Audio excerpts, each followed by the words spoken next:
پانچواں شخص کہ جب اللہ کے سامنے اس کو پیش کیا جائے گا تو اس کی حالت یہ ہوگی کہ اس کا چہرہ جو ہے وہ ماس سے بالکل خالی ہوگا. وہ بندہ جو بغیر کسی عذر کے لوگوں سے مانگتا ہے، لوگوں سے سوال کرتا ہے. نبی کریم صلی اللہ علیہ وسلم نے فرمایا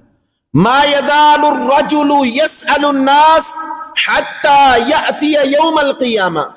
ایک انسان مسلسل لوگوں سے سوال کرتا رہتا ہے، لوگوں سے مانگتا رہتا ہے، جب وہ قیامت کے دن اللہ کے سامنے آئے گا لیس فی وجہہ مزغۃ لحم، اس کے چہرے پر ایک ٹکڑا بھی گوشت کا نہیں ہوگا جب وہ اللہ سبحانہ و تعالیٰ کے سامنے آئے گا. وہ بندہ جو لوگوں سے مانگتا ہے، لوگوں سے سوال کرتا ہے، اس کو کوئی ضرورت نہیں ہے، کوئی مجبوری نہیں ہے، لیکن اس کے باوجود وہ لوگوں سے مانگتا ہے، لوگوں سے سوال کرتا ہے. جیسے یہ پیشہ ور بیکاری لوگ ہیں جن کا پیشہ ہی مانگنا ہے، حالانکہ ان کو اس کی ضرورت نہیں ہے. اور ایک حدیث میں نبی علیہ السلام نے فرمایا من سأل، جو بندہ لوگوں سے سوال کرتا ہے وَلَهُ مَا يُغْنِيهِ، حالانکہ اس کے پاس اتنی دولت ہے جو اسے کفایت کر سکتی ہے، اس کی بنیادی ضروریات کو پورا کر سکتی ہے، جاءت یوم القیامہ، قیامت کے دن یہ بندہ جب اللہ کے سامنے آئے گا، تین حالتیں اللہ کے رسول نے اس حدیث میں بیان فرمائی. سب سے پہلی حالت خموش، اس کا جو چہرہ ہے وہ زخمی ہوگا، خدوش، اس کے چہرے کے اوپر خراشیں ہوں گی، قدوح،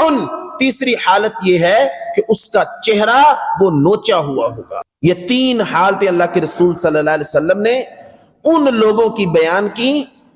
کہ جو لوگوں سے سوال کرتے ہیں، لوگوں سے مانگتے ہیں لیکن ان کو ضرورت نہیں ہوتی. اور یہ ہمارے معاشرے میں بد اخلاقی کی انتہا ہے، اور ایسے لوگوں کی وجہ سے جو اصل حقدار ہیں وہ محروم رہ جاتے ہیں. انسان ان تک پہنچ ہی نہیں پاتا، یا مانگنے والا وہ حقدار ہے لیکن انسان ان کو پیشہ ور سمجھ کے ان کی مدد کرنے سے بھی اپنے آپ کو روک لیتا ہے. ایسے لوگوں کی وجہ سے جنہوں نے اپنا اوڑھنا بچھونا وہ بیک کو بنا لیا ہے. اور ایک حدیث میں نبی علیہ السلام نے فرمایا المسائل قدوح، لوگوں سوال کرنا، مانگنا، یہ اپنے جسم کو نوچنا ہے. یقدح بها الرجل وجهه، مانگ کر انسان وہ اپنے چہرے کو نوچتا ہے. اب جو انسان جتنا چاہتا ہے وہ اپنے چہرے کو نوچنا، وہ اتنا نوچ لے، اور جو اپنی عزت اور وقار کو برقرار رکھنا چاہتا ہے وہ اپنی عزت اور اپنے وقار کو برقرار رکھ لے. ہاں اگر کوئی شرعی عذر ہے، کوئی جائز ضرورت ہے، یا انسان پر کوئی ایسی مصیبت آ گئی ہے کہ انسان اس سے نکل نہیں سکتا، پھر وہ مانگ سکتا ہے. حدیث میں اس کی بھی اجازت ہے، لیکن اس کا بھی شریعت نے ایک طریقہ بتایا ہے. نبی علیہ السلام نے فرمایا الا ان يسأل الرجل ذا سلطان او فی امر لا یجد منہ بد،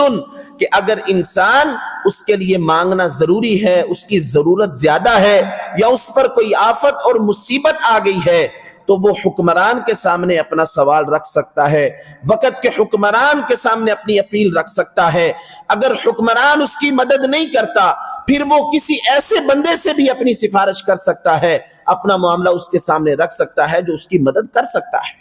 لیکن ایک حدیث کے اندر اللہ کے رسول نے فرمایا کہ سب سے پہلے تحقیق کی جائے گی، اس کی قوم کے 3 لوگ یہ گواہی دیں گے کہ یہ بندہ واقعتاً ہی حقدار ہے، اس کی مدد کی جائے، اور صرف اتنی دیر مدد کی جائے جتنی دیر اس کو ضرورت ہے. یہ شریعت نے ایک مکمل طریقہ بتایا ہے، یہ نہیں کہ جس کے جی میں جو آئے جتنا چاہے وہ لوگوں سے مانگنا شروع کر دے.